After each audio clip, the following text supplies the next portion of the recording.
যখন মানুষ যখন আমাদের থেকে মুখ ফিরিয়ে নেয় তখন সেই জিনিসটা শুভ না অশুভ? পরম শুভ। কারণ কি, আমরা তখন একজনকে ডাকতে শিখি। যখন আমার অনেক থাকে তখন কৃষ্ণকে মনে পড়ে না, যখন সবাই হারিয়ে যায় তখনই কৃষ্ণকে মনে পড়ে। সেই জন্য ভগবান মাঝে মাঝে কি করে, ভক্তের জীবন থেকে সব কিছু হারিয়ে দেয়। সব হারিয়ে যাক, সব হারিয়ে যাক। যেমন নারদমুনি আর গোলকপতি নারায়ণ একবার মর্তে ভ্রমণ করতে এসেছেন। এটা গল্পের মধ্য দিয়ে শিক্ষা, এটা শাস্ত্রসম্মত না। তো সেই ভ্রমণ করতে এসেছিলেন।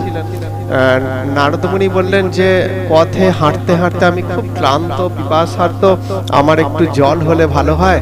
তো ওই তো একটা বিরাট জমিদার বাড়ি দেখা যাচ্ছে, বিরাট বড় বাড়ি দেখা যাচ্ছে, চলুন ওখানে গিয়ে একটু জল প্রার্থনা করি। যখন সেখানে গিয়ে জল প্রার্থনা করলেন, সবাই যে যার কাজে ব্যস্ত, আমাদের এখন টাইম নেই, জমিদারের আমরা কাজ করছি, যদি দেরি হয়ে যায় জমিদার আমাদেরকে শাস্তি দেবেন, সুতরাং আমরা এখন দিতে পারবো না। জমিদার স্বয়ং আসলেন সেখানে, তাকেও প্রার্থনা করা হলো, এই এখন আমাদের টাইম নেই, ওখানে কলে জল আছে, নিয়ে খেয়ে যা তো এখান থেকে, বলে দিলেন। ঠিক আছে, নারায়ণ আর নারদমুনি তখন অবাক হয়ে দেখলেন যে এতটাই সংসার কাজে ব্যস্ত যে অতিথি সৎকারও তাদের মাথায় আসে না। তখন নারায়ণ তাদেরকে আশীর্বাদ করলেন যে তোদের যা আছে তার শতগুণ হোক। নারদমুনি সেটা শ্রবণ করলেন। আবার হাঁটছেন, হাঁটতে হাঁটতে, প্রভু আর যে পাচ্ছি না, আমি প্রচন্ড পিপাসা পেয়েছে, আর পারছি না। তখন নারায়ণ বললেন ওই তো ওখানে একটা কুঠির দেখা যাচ্ছে, চলো ওখানে গিয়ে দেখি। তখন নারদ বললেন, হ্যাঁ অত বড় বাড়িতে দিল না আর ও দেবে?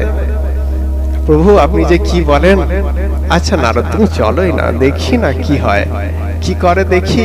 অবশ্য গিয়ে তো যখন গেলেন তখন দেখলেন এক বৃদ্ধা, তার কেউ নেই, একটা মাত্র দুগ্ধবতী গাভী ছিল, একটাই মাত্র দুগ্ধবতী গাভী ছিল।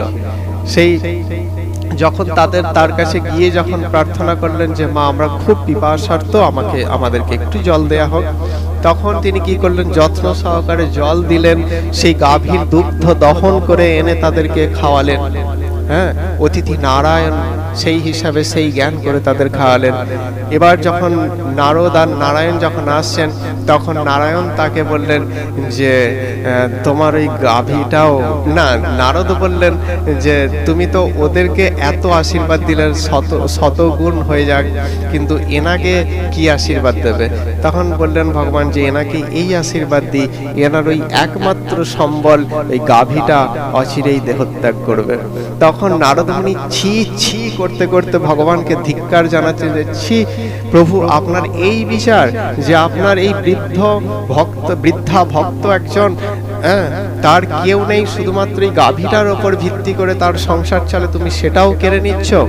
বলে যে নারায়ণ তখন বলেন যে ওই গাভীর প্রতি একমাত্র ওর আসক্তি ছিল, সব আসক্তি কেটে গেছে, কারণ তার কিছুই নেই, একমাত্র এই গাভীর প্রতি আসক্তি ছিল, সেই জন্য আমি ওটাকে কেড়ে নিলাম। যখন কেউ থাকে না তখন ভগবানের চরণে আত্মসমর্পণ করতে সুবিধা হয়, হ্যাঁ, আর কোনো বাধা থাকে না। সেই জন্য কি হয়, ভক্তের জীবন থেকে ভগবান মাঝে মাঝে অনেক কিছু কেড়ে নেয়, সেটা কিন্তু বুঝতে হবে যে আমার মঙ্গলের জন্য করছে, ভগবান আমাকে বিশেষ কিছু প্রাপ্তি ঘটানোর জন্য তিনি এটা করছেন।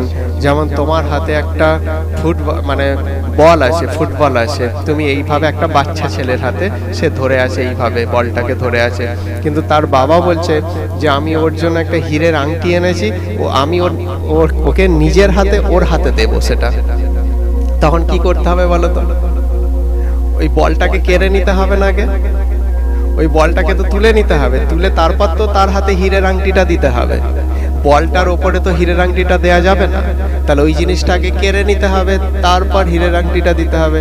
ঠিক সেই রকম আমাদের জীবনে আমরা আমাদের দুই হাতে অবাঞ্ছিত বস্তুগুলো ধরে রেখেছি, অবাঞ্ছিত বস্তুগুলো আমরা ধরে রেখে আমরা জীবন অতিবাহিত করছি। ভগবান তখন কি বলেন?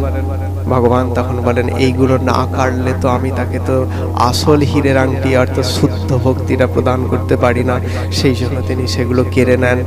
আর জাগতিক লোকেরা বলে, কি লাভ হলো ভক্তি অনুশীলন করে, আমাদের কি লাভ হলো? হ্যাঁ, তার কি লাভ হলো? ওই তো এই অবস্থা তার। কিন্তু ভগবানের যে পরিকল্পনা আর মানুষের পরিকল্পনা, সেটা তো অনেক তফাৎ আছে। ভগবান হচ্ছে সব থেকে বড় পরিকল্পনাকারী, তিনি সব থেকে বড় পরিকল্পনা তিনিই করতে পারেন। আমরা বুঝতেও পারি না, আর আমরা সেটা উপলব্ধিও করতে পারি না। তো সেই জন্য এখানে ভগবান বলছেন যে সমস্ত কিছু আমাদের অর্পণ করে তুমি সন্ন্যাস হয়ে যাও। সন্ন্যাস মানে কি বলতো? ঘর ছেড়ে পালিয়ে যাওয়া নয়। সন্ন্যাস মানে এখানে এটা বলছে আসক্তি শূন্য হয়ে যাও। যখন তোমার কিছু থাকবে না, আমার বলে দাবি করতে পারি না। তুমি যদি এখন 2 লাখ টাকা দিয়ে একটা বাইক কেনো, তার জন্য কি আমি গর্ব করব? তাই না? কারণ কেন আমি গর্ব করব না? কারণ আমি তো জানি ওই বাইকটা ওর, আমার নয়, তো আমি কেন গর্ব করব?